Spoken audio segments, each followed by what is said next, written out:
তোমার যাব যাব মন ধরে রাখবো কতক্ষণ। তোমরা কি জানো যাবো যাবো মন শুধু একটা গান নয়, এই গানটির পেছনে রয়েছে বেশ কিছু মজার গল্প। বাংলাদেশের শ্রোতাদের কাছে ঈশান মজুমদার পরিচিত একটি নাম, কিন্তু এই গানটি তৈরি হওয়ার পেছনে ঈশানের সঙ্গে আরও একজন মানুষের গুরুত্বপূর্ণ ভূমিকা ছিল। মন জানে অন্তরে জানে যন্ত্রণার ওজন, মন জানে। যাবো যাবো মন গানটির কথাও শুরু করেছেন যশ নমুদার। চেয়ে থাকি মেঘের পানে পাই। গানটির সঙ্গীত আয়োজনে ছিলেন ঈশান ও দীপ্র আহমেদ।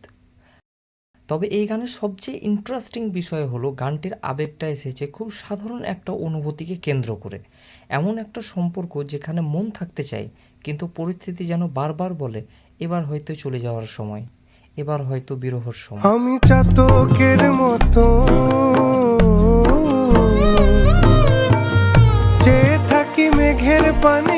এই কারণেই গানটির কথাগুলো অনেক শ্রোতার নিজের জীবনের সঙ্গে মিলে যায়।